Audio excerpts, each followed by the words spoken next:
patient's headache. And then digoxin.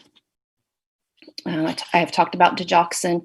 The book does state that digoxin is not used as often as it used to. And I would agree. In practice, I do not have very many patients on digoxin. However, it is a hot topic for NCLEX. It was when I was a student, and I feel like it possibly still is. So we'll talk about digoxin. Just be aware of dig toxicity. Danielle, would you agree with NCLEX that that's?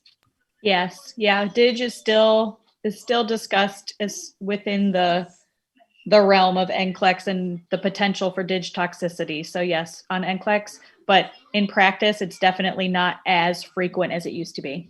Okay. Thank you. So with another thing to think about with dig is that the GI absorption is erratic. So if your patient has taken an antacid, then it could possibly interfere with the absorption. So you want to, be aware of that. The timing of the antacid and the timing of the dig, you need to consider that. And then also, we've talked about dig toxicity, but also patients should be aware of their heart rate. So they may go home and have instructions to hold their dig if they have bradycardia. Same thing in the hospital setting. You'll have to check the patient's heart rate right before you give it. Don't go with the charting that happened 2 hours ago. You want to get a current set of vitals, so a current heart rate, and watch for bradycardia. So, again, nursing assistants go through at 5 o'clock in the morning. You may be passing your pills at 8. Don't go into the patient's chart and look at an old, 3-hour-old set of vitals. You want to get something fresh. And I also strongly encourage you as the registered nurse to get your own blood pressure and your own heart rate if it is a drug like this, because who's going to get in trouble if you give it if the nursing assistant documented a false blood pressure or, an inaccurate heart rate. You as the nurse, you're going to be facing the music, not the nursing assistant. So I strongly encourage you to check your own blood pressure in situations like this and your own heart rate.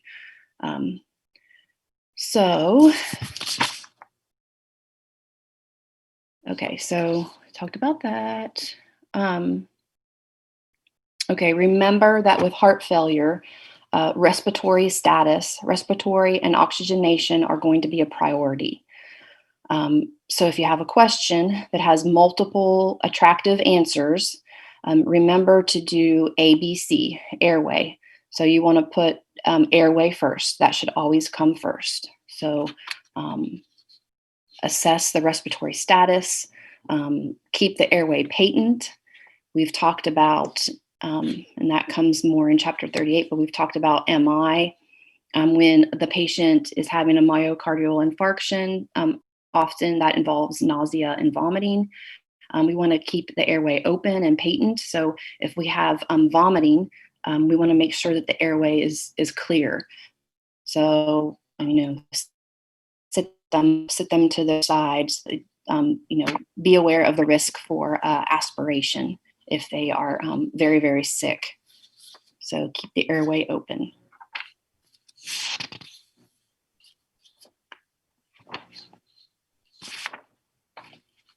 We've talked about pericarditis.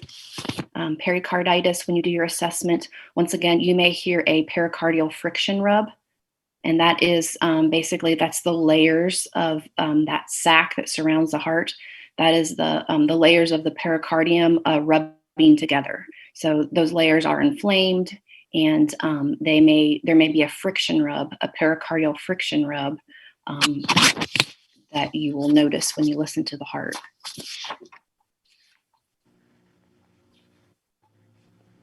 Sarah, or Professor O'Brien, do you want any questions yet, or do you want to do them later? Yeah, let's save them for the end. Okay. Just so I don't run out of time, so I can get through. Unless it's like emergent, like they're I don't think so. Totally lost. Hannah, you okay with that?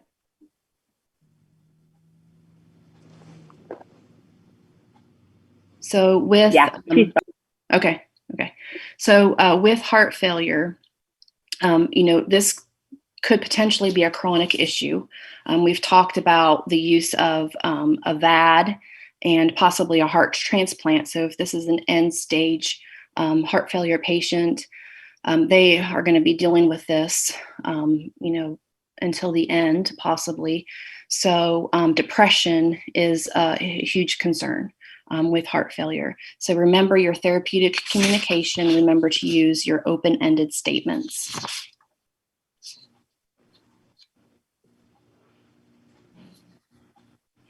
And we've, once again, your left-sided heart failure, you're going to see respiratory signs and symptoms.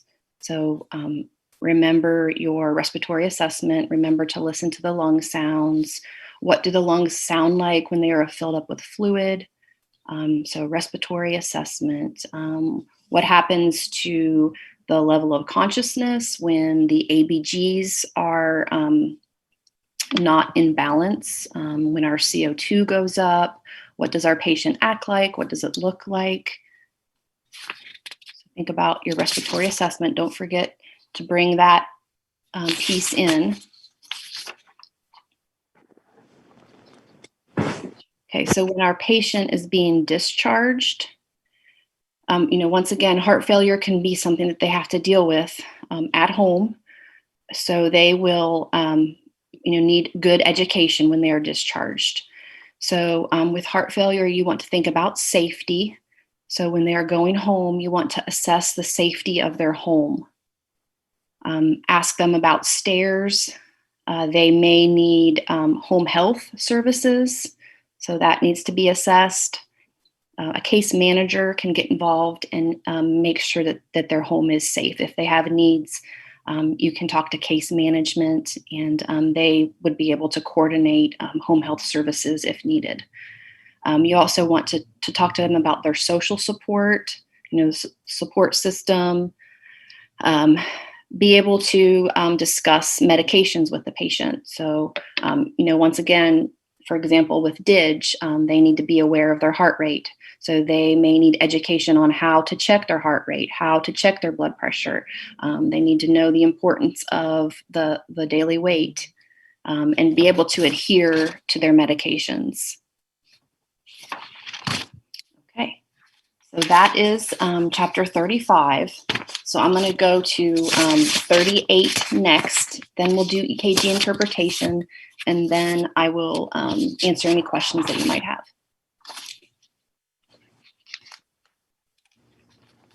Chapter 35 and chapter 38 are posted on Blackboard. Also, I need to clarify, and we'll talk about it here in a second. In chapter 38, you will, when you listen to the lecture, it involves open heart recovery, so CABG, and we'll talk about that. With a CABG patient, they, every single CABG patient that I have ever recovered has come out with a chest tube, at least one and almost always two chest tubes. So in the chapter 38 folder, you will find some information about chest tubes. You will find a chest tube outline, and then there is one slide, like a one-slide PowerPoint, just so that you can see the placement of the chest tubes. I know that Professor Roberts talked about this in chapter 30 in the respiratory assessment, but I will talk about it a little more, more in depth. So the outline is there. Later today, I will do a little mini lecture on chest tubes, just solely on chest tubes. So that outline, most of that information did come from chapter 30, just because that is a chapter that deals with chest tubes the most. But in the open heart recovery, you will see a lot of chest tubes. So cardiothoracic surgeons, they insert and they deal with chest tubes. So that is why that is there. And I will post a little mini lecture on chest tubes. You won't have questions about chest tubes on this cardiac exam, because there are more important things that I would like to test you on, more cardiac topics. So you won't have any chest tube questions. However, you might see this information on your final. Final also, don't forget about NCLEX and your career. So the time that you spent studying the chest tube will pay off, on the final, NCLEX, and your career as a nurse. Okay, so chapter 38.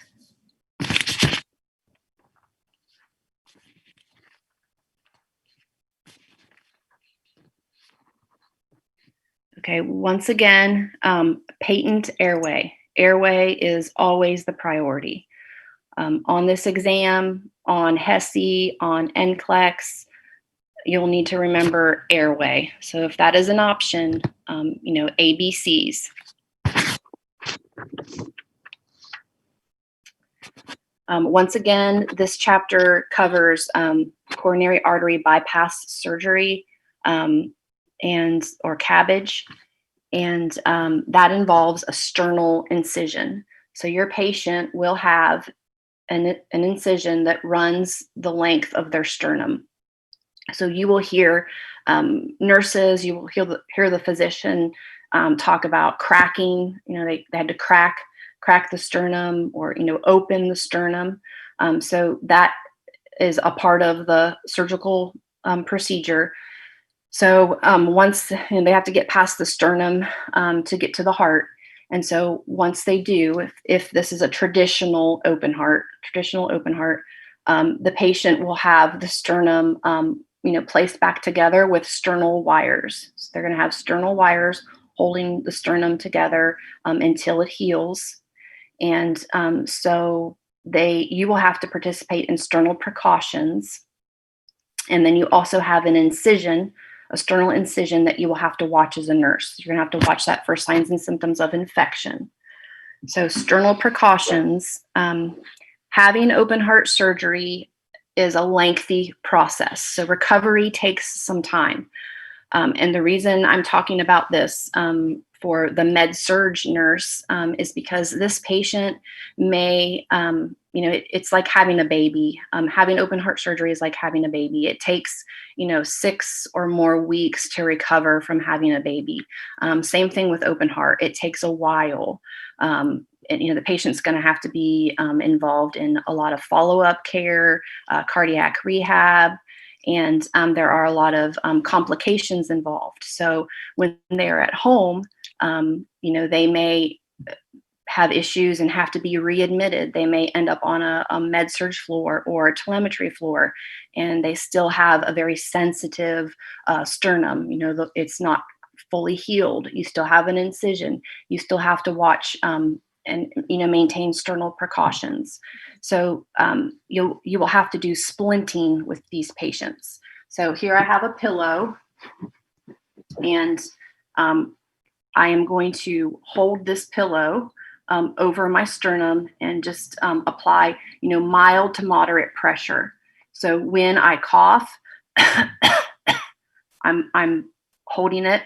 When I turn in the bed, I'm going to have the patient take their pillow and support their sternum. When I get the patient up to ambulate, they'll have to hold this pillow on their chest. What we used a rocking motion. So to get the patient up, we would sit them on the side of bed or the side of the chair, the edge of the chair. And we would do a 1, 2, 3. So we would rock back and forth, 1, 2, and then on 3, stand up. So sternal precautions involves you also cannot lift with their arms. So you cannot lift with their arms. You cannot pull their arms. So to get up, you basically have to kind of rock them up and give them a bear hug, or have them, at the same time holding their pillow, their sternum, and stand them up. Don't pull on their arms. So this is an easy thing to forget. So make sure that you are aware of sternal precautions, regardless of what point they are in their recovery. So they could end up on a med-surg floor or a telemetry floor. I have a story about sternal precautions. We had an open heart patient that was discharged. He was home. He had an episode where he had to come into the ER. He came into the ER parking lot, and there he was getting out of his car. He passed out. So he was kind of half in the car and half in the parking lot. Someone who was also there in that parking lot that did not know, was not aware that he was a fresh open heart patient. That person tried to help him, and they pulled with his arms. They took a hold of his arms and pulled him. And that caused one of those wires to become dislodged. So if the dislodgement happens, one of those wires becomes dislodged, that patient may have to go back to surgery. So open heart patients are very fragile, and we just have to be aware of that, not to pull on the arms. And so they may have to go, it's as bad as they may have to go back to surgery for that. So, be aware of sternal precautions. Also be aware of infection. So once again, they have an incision. Their heart is very fragile. We do not want them to get an infection. We don't want an infection in that sternal incision. And almost every single open heart patient that I recovered, almost all of them were on an insulin drip after surgery. So we would maintain a very tight control on their glucose. So if you think about, blood sugar, the glucose, that puts you at risk for infection. So even a blood sugar of 150, this patient is not a diabetic. They don't take insulin at home. And because they're, pushing 150 or up above 150, we would start them on an insulin drip, because that is how important it is for them to never get an infection in that site. Once again, that could cause them to pass away or go back to surgery. That could cause a lot of complications. So we had to really maintain tight control on their glucose. So if you understand infection is something that we never want to happen, don't forget your basic, med-surg nurse, precautions when it comes to infection. So you want to never forget hand hygiene, your standard precautions, be aware, keep the patient clean, watch for your signs and symptoms of infection, redness, inflammation. So do not allow that site to become infected. Then, let's see. So still talking about open heart or CABG patient. I talked about this in my lecture, complications. Hypertension is a problem. So high blood pressure. We do not want the blood pressure to be too high, because that puts pressure on the suture lines. So the patient's bypass area of bypass. So the blockage is bypassed with the patient's vein or artery. And I talk about that in my lecture. There's a picture in the chapter 38 PowerPoint, and I talk about it in the lecture.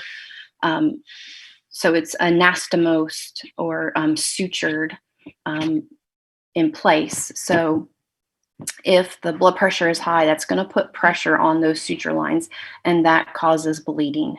And bleeding is a common complication with fresh open heart patients. So you want to maintain their blood pressure. They need to be aware that they need to control blood pressure at home even. So watching the blood pressure. We've talked about cardiac cath. That is again in chapter 38. So our post-angioplasty patient, they have been to the cath lab, and they have received dye. So we have to watch them for signs and symptoms of an allergic reaction. So think about anaphylaxis, tongue swelling, once again, airway. Be aware and watch for manifestations of an allergic reaction. So that can progress to anaphylaxis. Okay, on your chest tube, just something brief to talk about, just an FYI. So we've talked about bleeding, that bleeding is a common complication with open heart surgery. When you are caring for a patient that has a chest tube, there are two things that you want to watch for. So if you have a drainage that is abnormally high, so you have a high amount of drainage, like so blood, for example, blood would be the example. So if my drainage has jumped from 50 ml an hour to over 100 an hour, then that should be alarming to me. So an increase in drainage, I need to report that to the physician. Also, if I have had 50 ml an hour for the past several hours and then suddenly I have no drainage, then I need to be concerned about that as well, because chest tubes can clot off. So we want to watch for signs and symptoms of the chest tube clotting off, and then where is that blood going? It's clotted off, it's not draining appropriately, so we need to notify the physician. So you want to watch your drainage on your chest tube. And in most situations, a fresh chest tube, you're going to watch that hourly. So you would mark the drainage on the chest tube every hour. And we use a Sharpie marker. We would mark the drainage chamber and then, date it and time it, and then just watch it every hour. And then obviously chart that.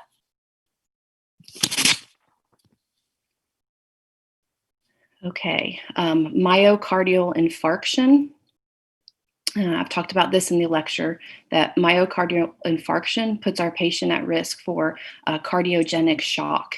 And there is a shock chapter coming up that we'll talk more about cardiogenic shock in.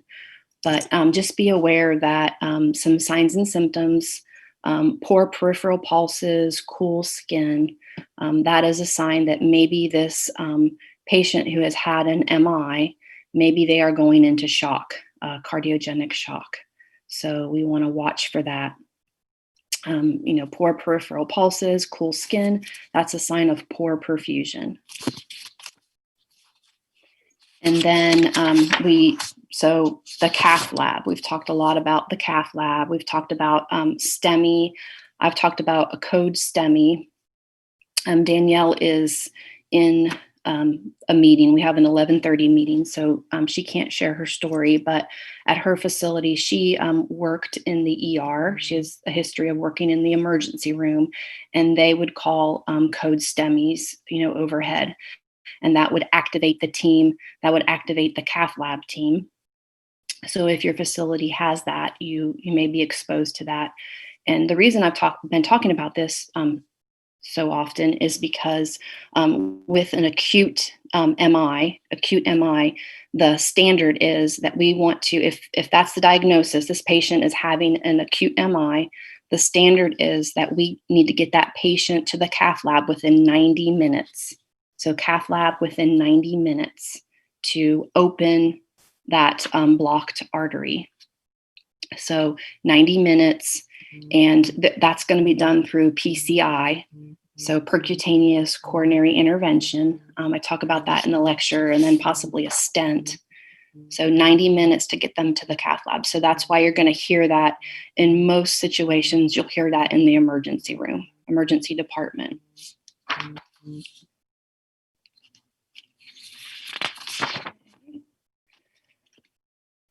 Then we've talked about denial with an MI. Patients may deal with denial. With open heart, a lot of anxiety. So we need to be aware of the anxiety, patient's feelings. So remember your therapeutic communication, once again, open-ended. And when pre-op, so open heart surgery involves a lot of education. So as a nurse who may be recovering that patient, you would be involved in the education. If it's elective, open heart can be elective, or it's a planned event. So if that's the case, we had a special nurse who handled the prep, the education.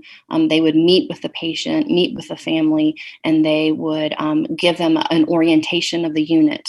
So they did a lot of that education for us, oriented the patient as to what to expect after open heart surgery. Patients who have had open heart surgery, they come out, they are still intubated, they are still in a ventilator. There is a lot of monitors and equipment involved. They will be on a lot of IV drips. So when the loved one sees them for the first time, it is, it's frightening. And so they need to be reassured and oriented so that they know that that is the standard, that is normal. Open heart patients come out like this. Don't be afraid. That's normal.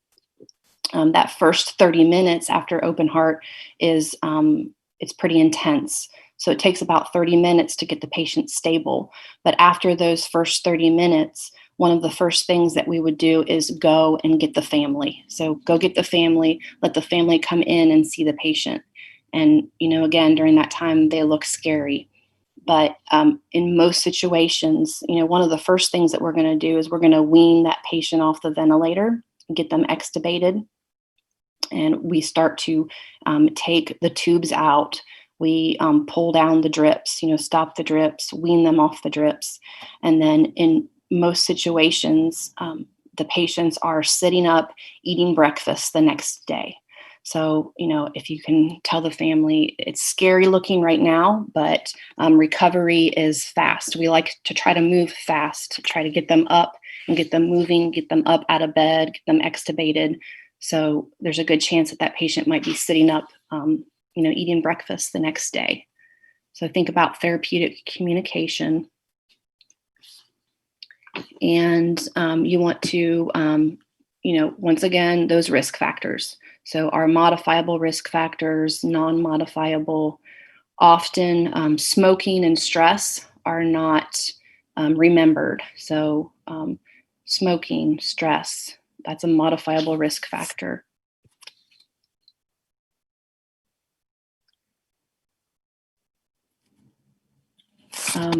Remember with, what can you delegate to a nursing assistant? So there's a question about delegation to a nursing assistant. Remember that a nursing assistant cannot do an assessment. So if you ever come across a test question that involves assessment, that is not something that you can delegate to a nursing assistant. Only a registered nurse can do an assessment.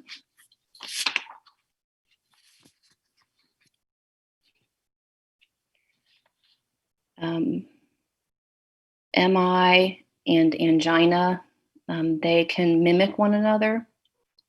So with angina, remember that it typically lasts less than 15 minutes. If it's new onset, there's probably going to be a process of ruling it out, ruling out an MI, ruling out a cardiac event, and then eventually the diagnosis may be angina. So that first time that patient has angina, a new onset of angina, that needs to be taken seriously until they may be given a diagnosis of chronic angina. With chronic angina, rest, nitroglycerin, and it should last less than 15 minutes. So that would be a part of your education to the patient. And an MI, often the patient will be short of breath. There's a lot of fear and anxiety, and this will last longer than 15 minutes, and it may not be relieved with nitroglycerin.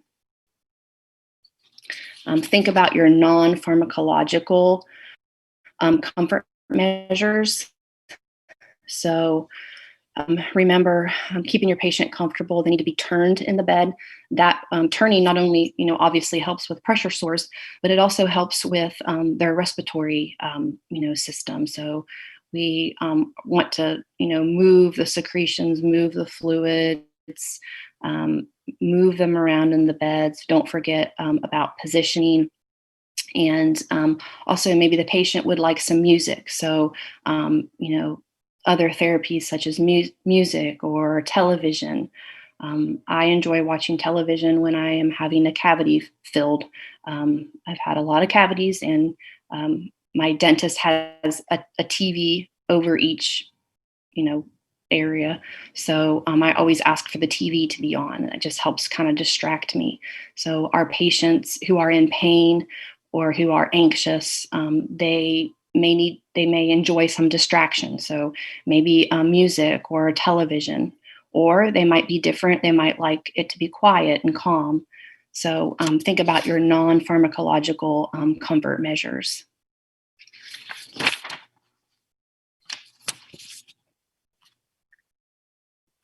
Okay, I talked about that. Don't forget age, diabetes, ethnic background as risk factors as well. Okay. All right, now let me go to the EKG interpretation real quick, because we only have about 15, 20 minutes. I can stay on longer if needed. So I don't have anything after this. If we need to, we can. I'm going to share my screen.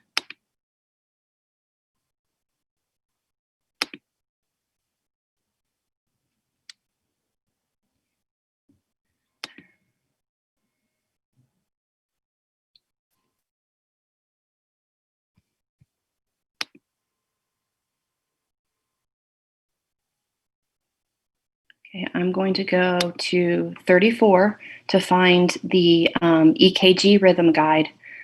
So remember that this is what you need to study for the exam. And you can't do measurements on the exam. So it will be provided. If the question, for example, if you need to know the measurement of the PR interval, I will provide it in the question. Okay.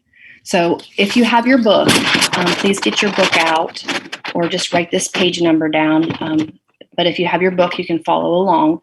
Excuse me, this is on page 670. 670. And there are literally 8 steps, and they are even numbered on that page. So 8 steps for EKG interpretation. And as you are learning, I would recommend that you memorize these 8 steps and that you follow the exact same approach with each rhythm. So you may get excited once you feel like you have an understanding of AFib, and you might want to jump and say, that's AFib. But try to chill out a little and go through. You need to get in the practice of approaching each strip the same. So try to go through all 8 steps, and then you can make your decision that, yes, this is AFib. So try to just get in the practice of that. And the practicalclinicalskills.com, that website, I've talked about it quite a bit. It did change a little bit with COVID. So because everyone is using online resources, I feel like they caught on, and they are asking for a subscription now and maybe even some money.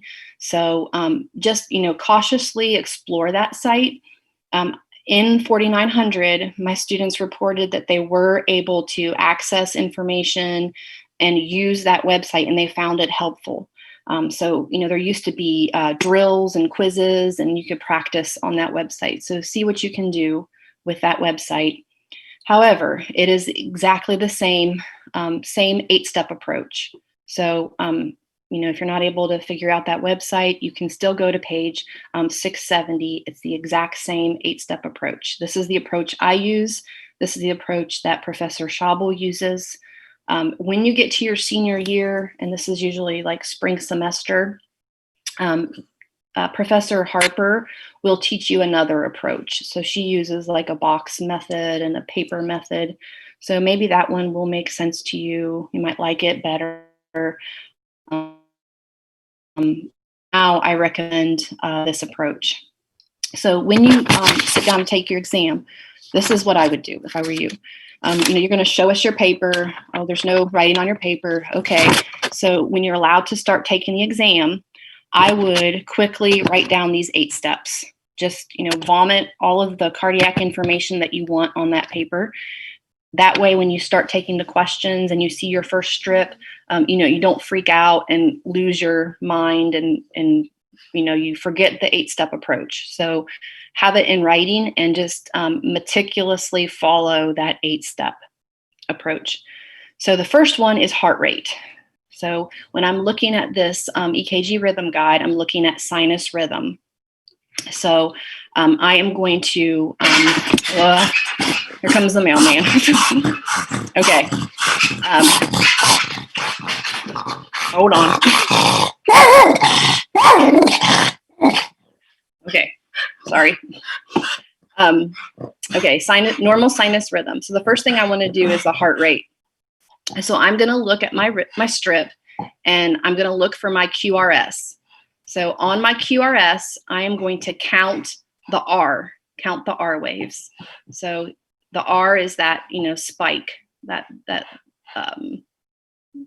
most upward part of the QRS. So I'm counting that. So I've got 1, 2, 3, 4, 5, 6, 7. So I have 7. I'm going to multiply that by 10. So that gives me a heart rate of 70. So the reason I start there is because, 70, that is a normal range. So I'm not dealing with a bradycardia. I'm not dealing with a tachycardia. Okay, I have a normal heart rate. Okay, number 2, I want to look at the rhythm. So when I look at this normal sinus rhythm, I can see that it looks regular to me. So rhythm means you don't want to, don't go all the way and fully interpret the rhythm, but just consider this part. Just keep it in the back of your mind. Okay, so when I'm looking at the rhythm, this looks regular. I have a P and a QRS, T wave, P, QRS, T, P, QRS, T. And the distance, and the reason why I feel that this is regular, another reason is that the distance from the R to R is equal. So again, I'm looking at the R to R. Okay, that looks like the same distance. I've got a P before every QRS. So this looks regular to me. Now the opposite of that, I'm going to scroll down to the bottom and look at AFib. So the opposite is my AFib. So if I use this 8-step approach, number 1, I'm going to do my heart rate. So when I look at AFib, I can count the R. So I can count these beats, and it is the same. It's 7. So 7 times 10 is a heart rate of 70. So okay, I can do number 1 with AFib. Number 2, when I get to the rhythm, is it regular or is it irregular? This is when I'm going to be like, it looks a little irregular to me. So if you look at, beat 1, 2, 3, 4 beats here. When I get to the 5th beat, that is when I'm like, wait a minute, this doesn't look right. This looks odd. It's wavy. It looks like a quiver. Remember that the atria is quivering. The P wave's kind of not there or flat or odd. So this looks irregular to me. So, okay, I'm just going to remember that. I don't need to fully interpret it. This does not need to be my final answer. This is just something I'm thinking about. Okay, it looks irregular. The next thing I want to do is I want to look at my P waves. Let's go back up to our sinus rhythm. So when I look at these P's, I have a P before every QRS. Good. My P wave is upright. Good. They look about the same. So they're looking good. My P waves are looking good. Now, the opposite, back to my AFib. Okay, so I would get through step 1, through step 2. Then when I came to step 3 on this AFib strip, I would be looking for my P waves. And maybe that's one, That one kind of looks maybe like it's inverted.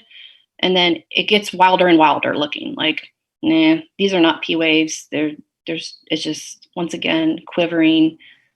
I don't see a nice looking P wave. So this, once again, this might be AFib, probably is. Okay, then I'm going to go back up to sinus. So step 4 is I'm going to measure my PR interval. So you'll need to, eventually, maybe not for the exam because you can't measure on this exam, but you need to know where your PR interval is. So where will you place your calibers? You might have a traditional caliber, or you might use electronic calibers. Practical Clinical Skills has electronic calibers. A lot of the monitors that you may see in the hospital setting, they involve electronic calibers, but you need to know where to place your calibers. So to measure my PR interval, I need to know where that is. And then I need to know the normal. What is the normal PR? So you can see under this normal sinus rhythm, I can see the description of the PR interval. So the normal is 0.12 to 0.20. So again, for the exam, just memorize that. You won't be able to measure, but I'll give you that number so that you'll be able to identify that it's normal. Then step number 5, I'm going to measure the QRS. So same thing applies there, just know the normal range. Your book does differ a little bit from your book. So I won't make it tricky. I'll make it, clearly in the middle of the range. So your book does say 0.04. So, I'm not going to make it tricky. So the range does vary a little bit depending on your resource. If you Google it, you might get something just a little bit different. So you might get, for example, a 0.06 to a 0.12, just a little different. Okay, so then the next thing I'm going to do is I just want to examine my ST segment. So we've talked a lot about ST elevation, MI, ST depression. So I'm going to go all the way down here to the bottom. That's step number 6. So let's look at my ST. So here at the bottom, our normal, it should be flat. This one doesn't look as flat as I would like, but this picture here. But here you definitely can see the elevation. So we've got ST elevation here. We've got ST depression for our non-STEMI, and I talk about that in the lecture. And then again, for our non-STEMI, we have T-wave inversion. So that is step 7. So step 7, I want to assess my T-wave. So if I look at my T-wave and I say, whoa, it's inverted, then maybe this is a non-STEMI. Then the final step, step 8, I want to look at my QT. Now the book does not give you an exact measurement on the QT. I can give you some numbers to give you an idea.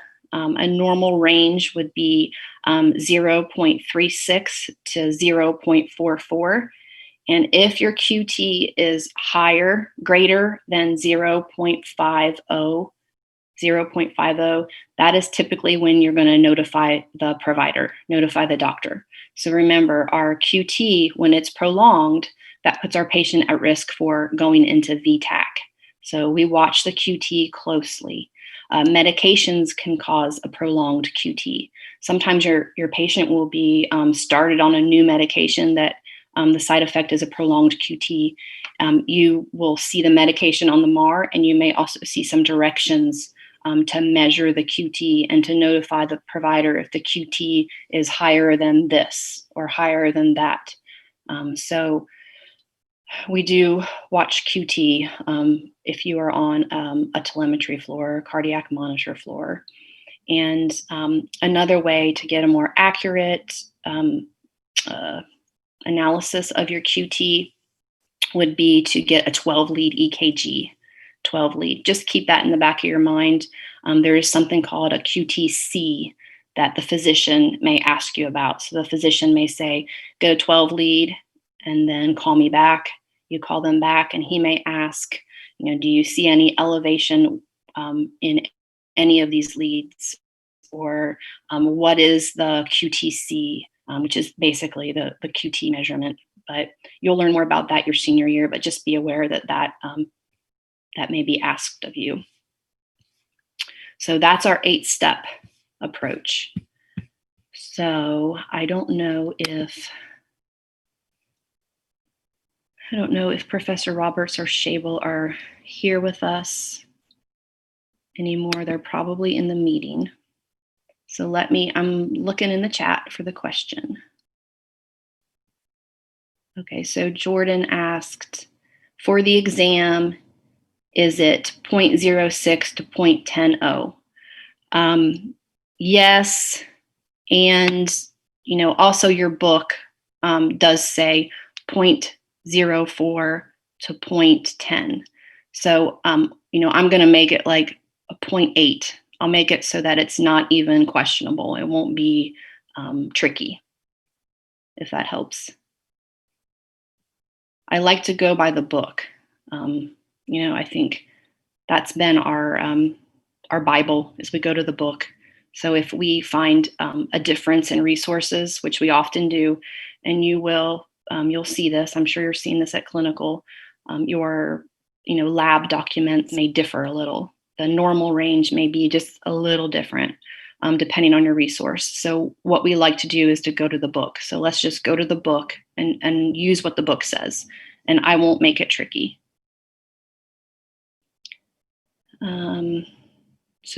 Yeah, Mrs. Shable's gone. I'm just reading the chat. Okay, here I see a good one from Hannah. Okay.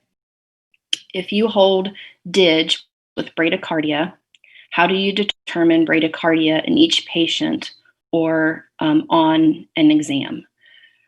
So you're going to check the heart rate. So let's check the heart rate. Remember our normal range. I mean, if we don't have a cardiac monitor and we're just, counting, checking the pulse. So if we get a pulse, we feel like it's maybe, below 60, then we're going to consider holding that. That's usually the standard. Look at the physician's order, because they will give you specific orders on your MAR as to when you need to hold it. But usually, below 60, we're going to hold anything that would cause, bradycardia or further, make the bradycardia worse if the patient is having bradycardia. If we have a heart monitor, then we can do our EKG interpretation. So we can, do that step number one and, count our QRS and multiply it by 10 to get a rough idea of what the heart rate is. Let's see. Yes, athletes. That's a very good question. So yes, athletes, and then just some odd people. They're not athletes. They have low heart rates. My dad is one. He dips into the 30s when he sleeps. So you'd have to be aware of that, and you would have to make some adjustments there. And how will we know? We want to be aware of their baseline. So talk to the patient. Do you have a normally low heart rate? Do you have, are you an athlete? Do you have episodes of bradycardia?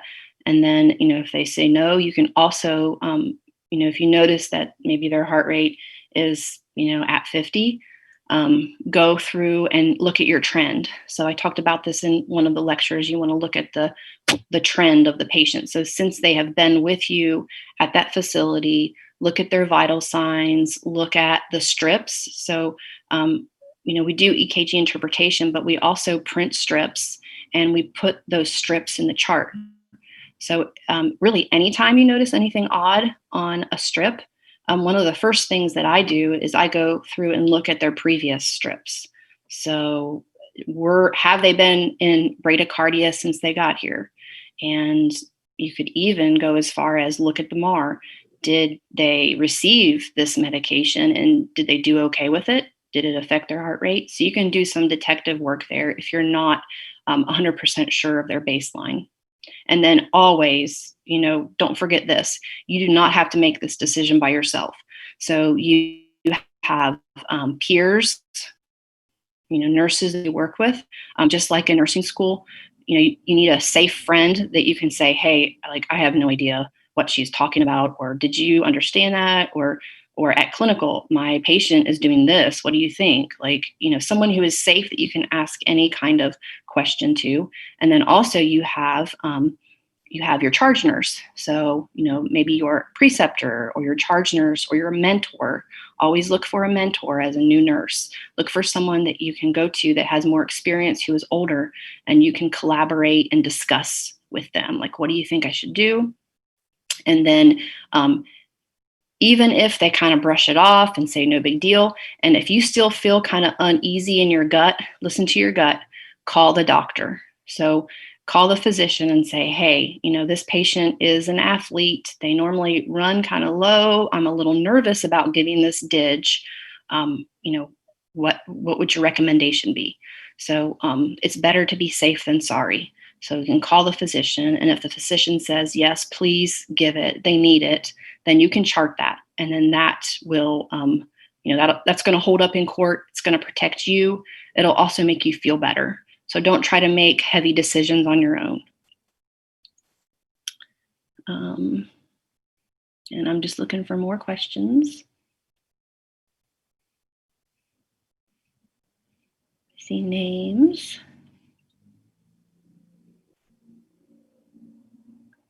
Okay. I don't see any more. Okay, here's one more. So do we have to know the exact numbers to measure the EKG, even though we aren't measuring on the exam? For the exam, once again, I'm going to give you the number. So, you're going to have maybe a picture of a strip, and then, whatever is included in the question, maybe a little information about the patient. But somewhere in there, I'll have to say the PR is 0.12. The QRS is 0.08, for example. And then you'll know, oh, that's a normal PR, that's a normal QRS. So maybe this is just a normal sinus rhythm.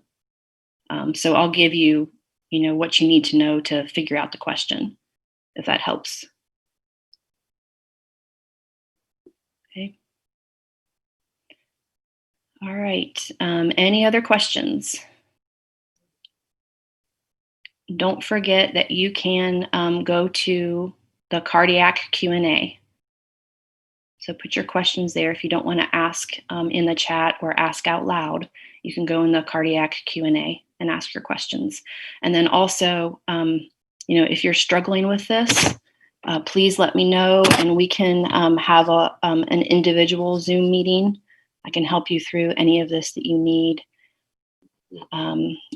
Cardiac is, it's something that if you're around it, if you enjoy it, if you're exposed to it, then, it takes years to pick up on this information, at a more advanced level. So we're trying to just keep it pretty basic as much as we can. You're going to have some basic NCLEX questions, like on NCLEX, you're going to have some basic rhythm analysis. So you need to know as a nurse, which strip am I going to call a code blue for? Which patient am I going to shock? So just, which patient am I going to give CPR to? Just basic, safe nursing. That will be on NCLEX. And so we have developed that EKG guide with the NCLEX topics in mind. So that EKG guide will help you be successful on this exam, and it will also help you be successful on NCLEX. And, I understand if you hate this and you just want to get through it, if you want to meet with me and we can just try to get you through, that's fine. I just happen to love it just because I've been around it my whole career. So if you become an OB nurse, I would say, yuck, like I would not, OB, you probably will know more about OB as a new grad than I remember. So if you don't use it, you lose it. So I haven't done OB since nursing school, and I'm not really interested in it. So it's okay. You just got to make it through to get through NCLEX. And then now some of you might want to become open heart nurses because of some of this cardiac content. That has happened. Last year, I had a student